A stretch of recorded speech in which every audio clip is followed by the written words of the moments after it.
ఈ తెలంగాణ రాష్ట్ర ఏర్పాటుకు ఒక గొప్ప స్ఫూర్తినిచ్చారు.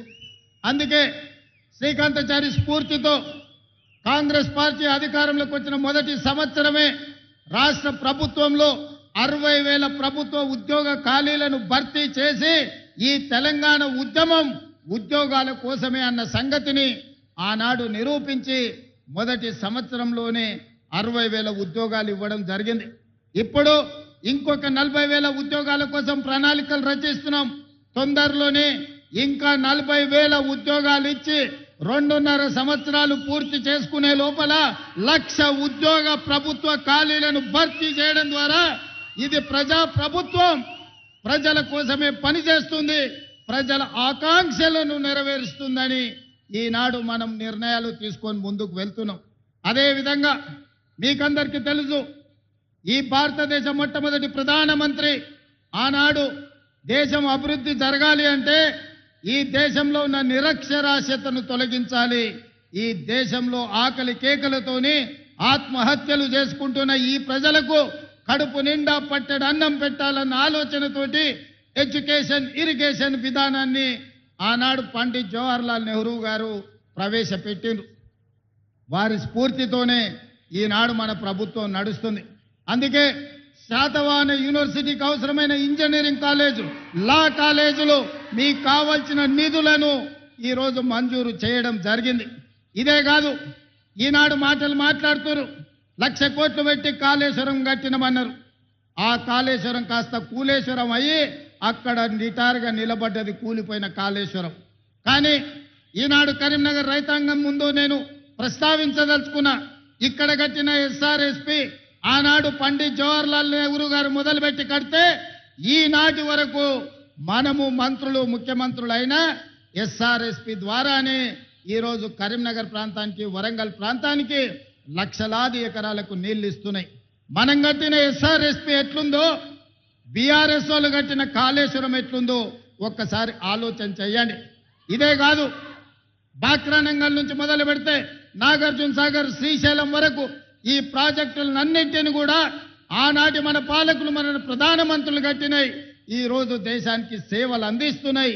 ఈ దేశమే ఎంతో ఆహార ఉత్పత్తిని పండించే దేశంలోనే వరి ఈరోజు అత్యధికంగా పండించి దేశంలోనే మొదటి స్థానం తెలంగాణ వరి ఉత్పత్తిలో వచ్చిందంటే మనం కట్టిన నాగార్జున సాగర్, మనం కట్టిన శ్రీశైలం, మనం కట్టిన శ్రీరామ్ సాగర్, మనం కట్టిన భీమా, కోయిల్ సాగర్, నెట్టెంపాడు, సీతారామ సాగర్, ఇందిరా సాగర్ లాంటి ప్రాజెక్టులు, జూరాల ప్రాజెక్టులు ఆనాడు మనం కట్టినాం. కాబట్టే ఈరోజు దేశంలోనే అత్యధికంగా వరిని పండించే రాష్ట్రంగా మనం రాణించినాం.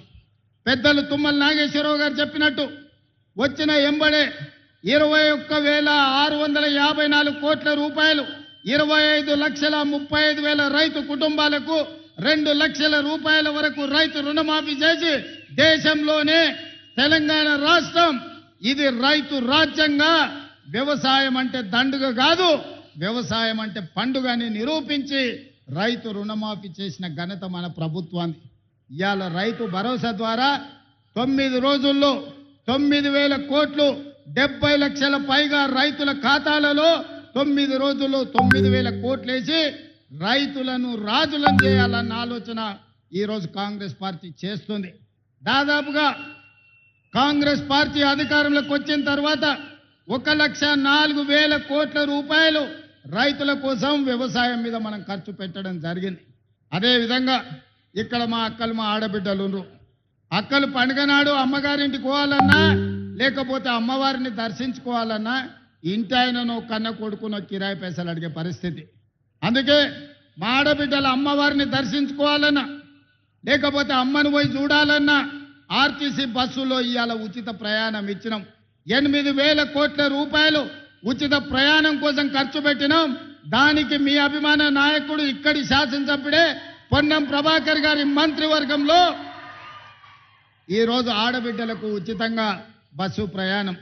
అందరూ అనుకుంటుండొచ్చు మా అక్కలు ఉచిత బస్సులనే తిరుగుతున్నారని. ఉచిత బస్సులో తిరగడం కాదు, మా అక్కలకు 1000 బస్సుల యజమానులను చేసినాం. ఇవాళ స్వయం సహాయక సంఘాలు బస్సులు కొని ఆర్టీసీకి కిరాయి పెట్టి వందలాది బస్సులకు ఇవాళ మా ఆడబిడ్డలు యజమానులయ్యారు. అదాని అంబానీలు ఉత్పత్తి చేసే సోలార్ పవర్ ప్లాంట్లు ఈరోజు మా ఆడబిడ్డలకు ఇచ్చినాం. ఇదే కాదు, అడిగిన వాళ్ళందరికీ రేషన్ కార్డులు ఇచ్చినాం. ఆయల్ల ప్రభుత్వంలో రేషన్ కార్డు కావాలంటే అదో పెద్ద పైరవి, దొర గడి ముందల చేతులు కట్టుకొని నిలబడాల్సిన పరిస్థితి. కానీ మనం వచ్చిన తర్వాత అడిగిన ప్రతి కుటుంబానికి, పెళ్ళైన ప్రతి ఆడబిడ్డకు అమ్మగారింటికా నుంచి అత్తగారింటికి పోతే రేషన్ కార్డు అప్పటికప్పుడే ఇచ్చి ఆ కుటుంబాలను ఆదుకున్నాం. ఆనాడు దొడ్డు బియ్యం ఇస్తే పశువులకు దాన పెట్టేది. కానీ ఇవాళ మనం ప్రతి వాళ్లకు 3,10,00,000 మందికి సన్న బియ్యాన్ని ఈరోజు మనం పంచుతున్నాం. ప్రతి ఇంట్లో ఈనాడు సన్న బియ్యం వండుకొని సంటి పిల్లలకు తినిపించి ఈరోజు మా ప్రభుత్వం ఇందిరమ్మ రాజ్యంలో మేము సన్న బియ్యం తింటున్నాం, మాకు వస్తున్నాయని మా అక్కలు చెప్తున్నాం. అదే కాదు, ఆ ఎల్ల కరెంటు బిల్లు అవతల రూమ్లు ఉంటే యువతల రూమ్లు ఉంటే అవతల బంద్ చేసుకునేది. జరసేపు ఫ్యాన్ వేసుకుంటే జరసేపు ఆపుకునేది. ఎందుకంటే కరెంటు బిల్లుల కష్టం ఉండే.